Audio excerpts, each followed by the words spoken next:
Donc on va essayer de corriger la première partie ou bien la première tâche de l'épreuve du bac 2020 de la session normale, à savoir qu'on ne peut pas corriger la deuxième tâche parce qu'on ne dispose pas des documents réponses pour pouvoir répondre exactement aux questions, mais pour une autre raison qui est un peu très simple, la partie graph7, de transformer un graph7 point de vue système ou bien un graph7 fonctionnel en un graph7 API en se basant sur la configuration matérielle de l'automate programmable et ensuite transformer le graph7 ou bien quelques étapes et quelques actions du graph7 en langage ladder. C'est très simple. Donc le système d'études, il s'agit d'un malaxeur industriel. Donc on va faire la partie de la chaîne d'information, on va faire une étude partielle, donc à savoir le mélange des produits s'effectue à une température comprise entre 60 degrés Celsius et 80 degrés Celsius. Donc la première tâche, c'est la commande du circuit de chauffage.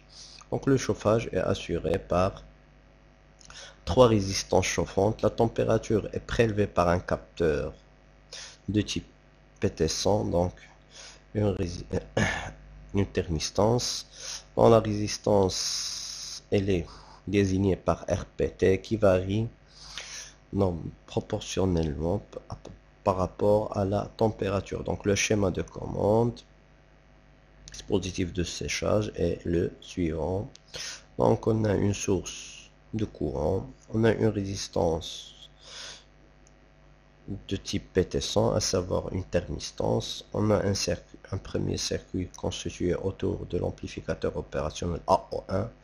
Un deuxième étage, elle est conçu autour de l'amplificateur AO3 pour ensuite attaquer un troisième amplificateur opérationnel qui travaille en mode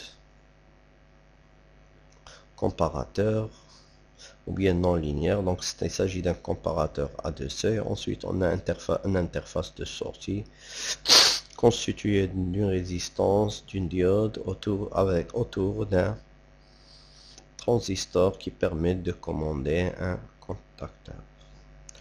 Donc une bobine d'excitation d'un contacteur plus une diode D2.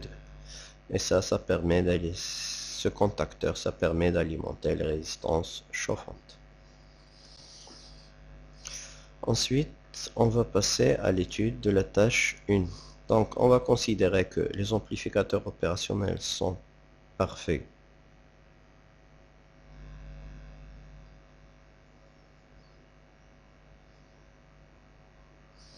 À savoir, ils sont parfaits.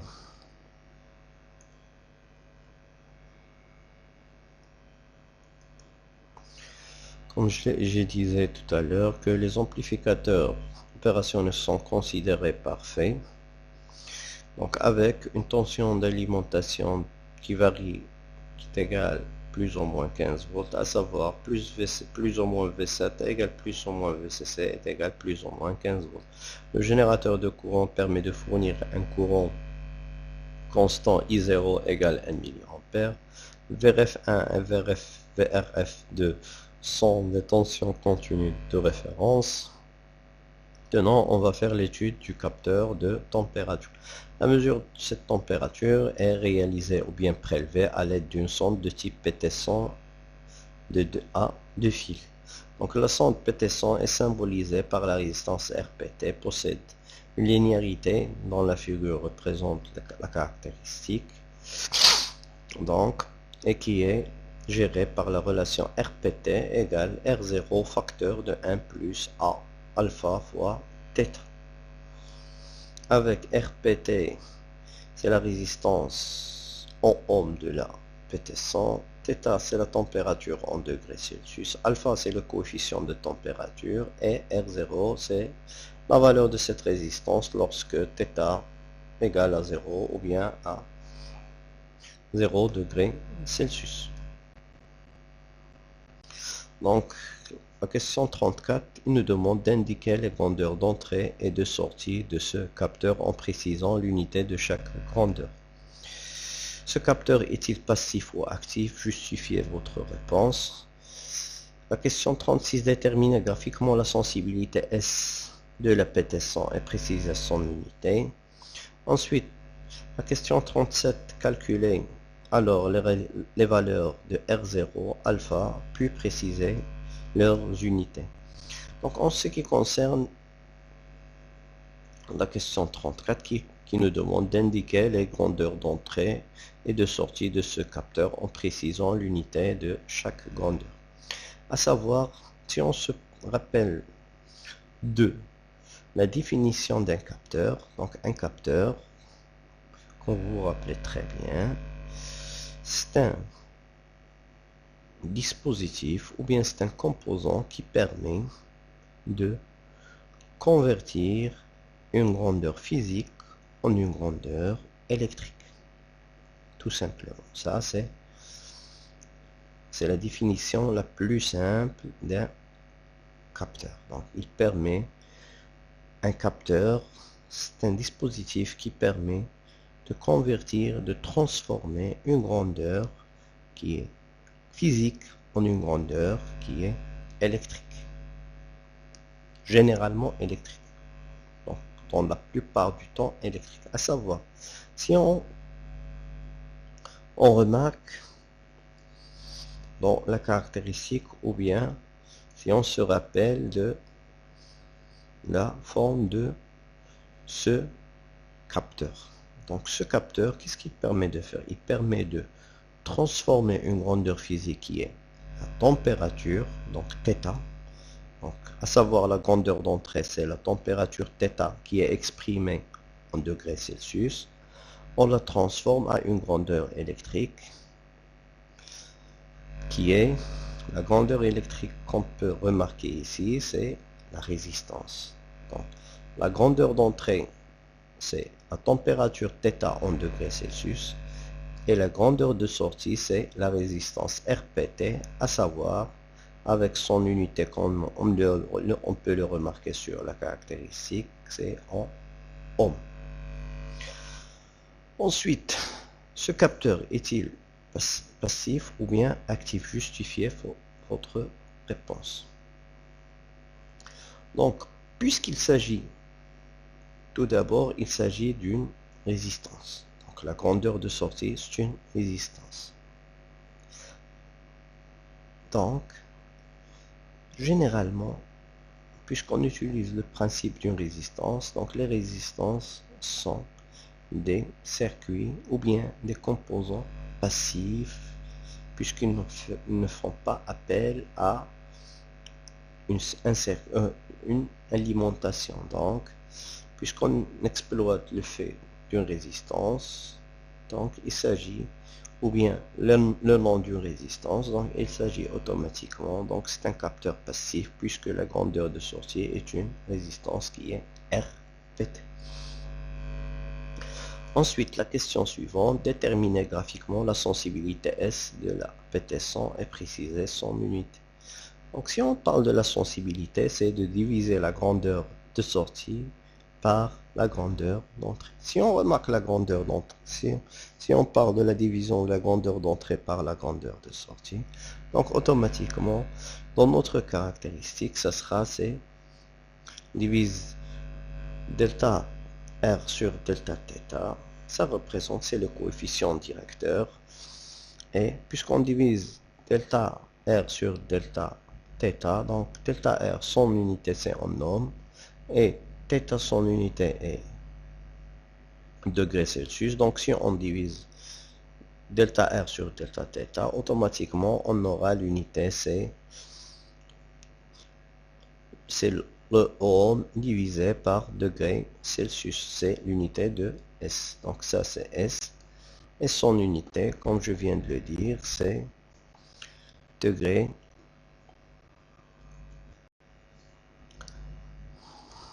Ensuite, il nous demande de calculer alors les valeurs de R0 et de alpha, puis préciser leurs unités.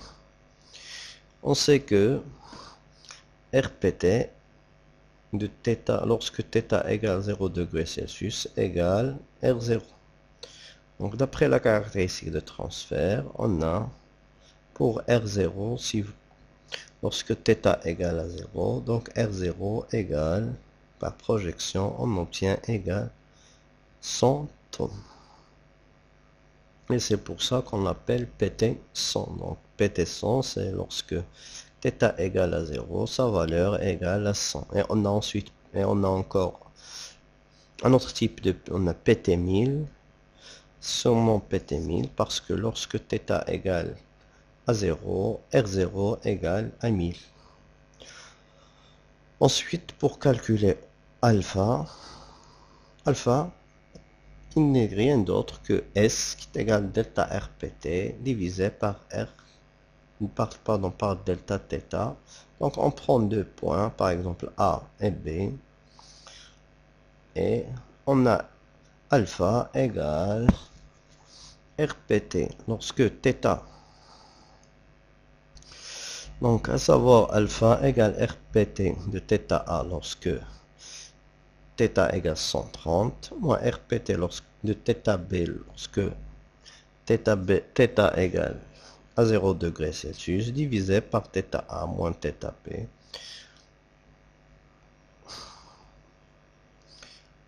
Donc, qui est égal. Donc, on prélève les différentes valeurs. Donc, est égal 150 moins 100 divisé par 130 moins 0, ce qui nous donne donc 0,384 ohms divisé par degré Celsius. Maintenant, on va passer à l'étude du montage autour de A, l'amplificateur opérationnel 1 et l'amplificateur opérationnel 2. À savoir, on admet que RP de θ égale 0,4 fois θ plus 100 avec RPT en ohms et θ en degrés Celsius. On donne les valeurs R1 égale 2,2 kΩ, R2 égale 45 kΩ et R3 égale 10 kΩ. Donc la première question, ou bien la question 38 dans cette partie, c'est de donner l'expression de UT en fonction de θ. Ensuite, de montrer que U1 égale 22,36 fois UT, de déduire à partir des relations précédentes l'expression de U1 en fonction de θ. Ensuite, question 41, de montrer que U2 égale R4 divisé par R3 facteur U1 moins VRF1. On donne l'expression de la tension U2 égale 8,94 10-3 fois R4 sur R3 fois θ. On est amené à calculer dans la question 42 la valeur de la résistance R4 pour avoir une sensibilité S' de 100 mV par degré Celsius. On prend S' égale U2 divisé par θ. Donc la première question, c'est de donner l'expression UT en fonction de θ. Donc en appliquant la loi d'Ohm, on a à RPT, on aura UT égale RPT fois I0. Avec RPT de θ égale 0,4 fois θ plus 100 et I0 égale 1 mA. Donc UT égale 0,4 fois θ plus 100, le tout multiplié par 10-3. D'où UT égale 0,4 10-3 fois θ plus 0,1. On doit montrer que U1 égale 22,36 UT. Donc, on sait que l'amplificateur opération A1 fonctionne en régime linéaire contre réaction négative, donc V plus égale V moins. Donc, en appliquant le pont diviseur tension à V moins, on aura V moins égale U1 que multiplie R1 sur R1 plus R2 avec V moins égale UT. Donc UT égale U1 fois R1, le tout divisé par R1 plus R2. d'où U1 égale UT fois R1 plus R2 sur R1 qui est égal UT facteur de 1 plus R2 sur R1. Application numérique. Donc 1 plus 47 fois 10 à la puissance 3 divisé par 2,2 fois 10 à la puissance 3 fois le tout multiplié par IT est égal à 22,36 fois UT. Donc, on doit déduire des relations précédentes l'expression de la tension U1 en fonction de θ. Donc, on sait à partir de la question 39 que U1 égale 22,36 fois UT. On a d'autre part que UT égale 0,4 fois 10 moins 3 fois θ plus 0,1. Donc, si on remplace UT par sa valeur, on aura donc U1 égale 22,36 que multiplie 0,4 fois 10 moins 3 fois θ plus 0,1, d'où U1 égale 8,994 fois 10 moins 3 fois θ plus 2,236. Donc maintenant on doit montrer que U2 égale R4 sur R3 facteur U1 moins VRF1. On sait que l'amplificateur AO2 fonctionne lui aussi en régime linéaire parce qu'il a une contre-réaction négative. Donc V plus égale à V moins. Donc en appliquant le pont diviseur tension à V plus, on obtient tout simplement que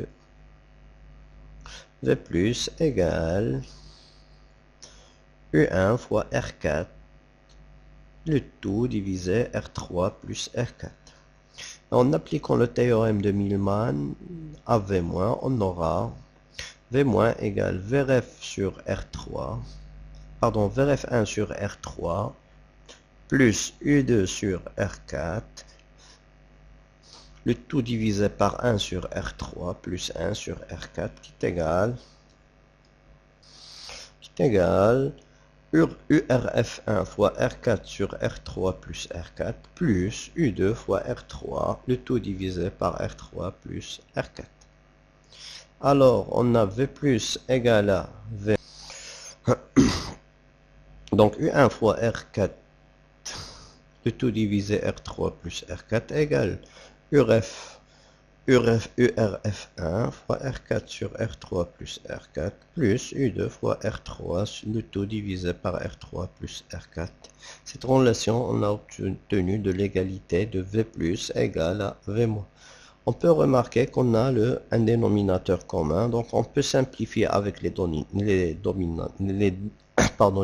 dénominateur en multipliant par R3 plus R4. Donc ça nous reste que U1 fois R4 qui est égal URF1 fois R4 plus U2 fois R3. Ensuite, on peut déplacer URF1 fois R4 de l'autre côté. Donc on aura R2 fois R3 égale R4 facteur de U1 moins URF1. À savoir, si on divise par R3, on obtient tout simplement U2 égale R4 sur R3 facteur U1 moins VRF1. Et c'est ce qui nous a été demandé. Ensuite, nous demande de calculer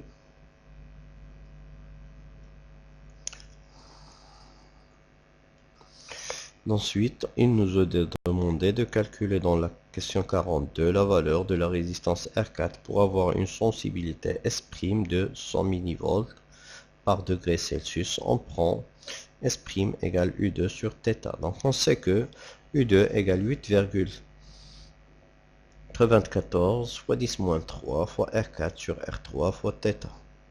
Donc S' égale U2 sur θ qui est égal 8,94 fois 10 moins 3 fois R4 sur R3. D'où R4 égale S' fois R3, le tout divisé par 8,94 94 fois 10 moins 3. Donc, en réalisant une application numérique, on a R4 égale 100 fois 10 moins 3, savoir on convertit vers les unités de SI, donc à savoir c'est l'unité dans SI, c'est le volt. Donc 100 fois 10 moins 3 fois R3, ça fait 10 kilo ohm, donc fois 10 à la puissance 3, le tout divisé par 8,94 fois 10 moins 3. Donc le résultat c'est 111,85 kilo ohm. Donc maintenant on va faire l'étude du comparateur à deux seuils qui est réalisé autour du amplificateur opérationnel 3. Donc le comparateur à deux seuils trigger inverseur agit de la façon suivante. Si la température est inférieure à 60, le contacteur KR est fermé, donc les résistances chauffantes sont allumées et la température, automatiquement, il va augmenter. Si on est dans le cas contraire, ou bien si la température est supérieure à 80 degrés Celsius, donc le contacteur K est ouvert, donc les résistances chauffantes ne sont plus alimentées et la température, il va baisser. On donne U2 égale 100 fois 10 moins 3 fois θ, R5 égale 3,3 kg, l'expression du seuil O du trigger VSH égale VRF2 fois R6 plus VCC fois R5, le tout divisé par R5 plus R6. Ensuite, l'expression du seuil bas VSP égale VRF fois R6 moins VCC fois R5, le tout divisé par R5 plus R6. La question 43, c'est de calculer les valeurs des seuils VSH et VSP du trigger, à savoir le trigger bascule à θ égale 80 degrés Celsius et à θ égale 60 degrés Celsius. La question 44, c'est de tracer la fonction de transfert ou bien la caractéristique de transfert de U3 en fonction de U2, ou bien que relie U3 avec U2. Question 45, sachant que VSH moins VSB égale 2 volts, calculez la valeur de la résistance R6. Ensuite, sachant que VSH plus VSP égale 14 volts, on a amené à calculer la valeur de la résistance VRF2.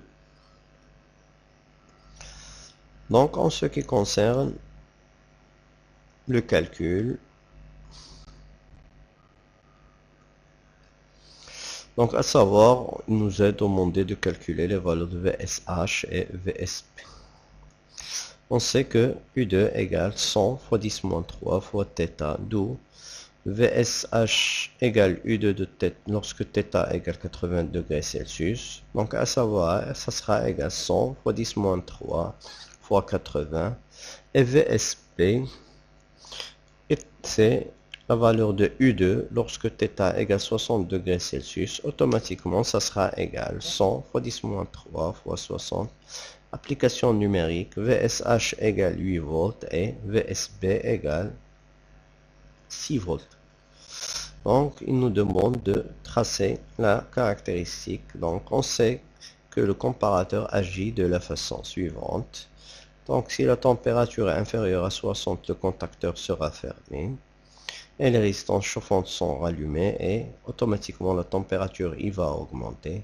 Si la température dépasse les 80 degrés Celsius, le contacteur KR il va être ouvert, donc les résistances ne sont plus alimentées et la température va baisser. Donc la première des choses, c'est qu'on va représenter la caractéristique de transfert de U2 en fonction de U3 en fonction de U2. Puisque le circuit fonctionne en régime saturation en non linéaire, donc la sortie ne peut prendre que deux valeurs, à savoir plus V7 et moins V7, puisqu'on sait que ces deux tensions sont symétriques, sont de plus ou moins 15 volts. Ensuite, c'est le fonctionnement, il est géré par, c'est en fonction des deux seuils. Donc on a le seuil bas VSB et le seuil haut c'est VSH. On sait très bien qu'on a trouvé que VS égale 6 volts et VSH égale 8 volts. Donc lorsque la température est inférieure à 60 degrés, donc à savoir, et la température augmente, donc le contacteur sera fermé. Donc pour pouvoir commander le contacteur, donc le transistor doit être saturé, donc la sortie de l'amplificateur doit être à plus V7. Donc si on dépasse les 80 degrés Celsius, donc comme on peut le remarquer sur le fonctionnement, donc si la température est supérieure à 80 degrés, le contacteur est ouvert, donc les résistances ne sont plus alimentées. Donc dans ce cas, on va ouvrir le contacteur. Comment on peut ouvrir le contacteur? En bloquant le transistor. Donc le transistor ne sera bloqué si la tension à ses bords, la tension appliquée à la base sera négative ou bien nulle. Donc dans notre cas, puisque l'amplificateur fonctionne en régime non linéaire, il ne peut nous fournir que l'une des deux tensions plus ou moins V7. Donc pour qu'il soit bloqué, donc il va nous fournir moins V7. Ensuite, après avoir passé à moins V7, donc la température θ,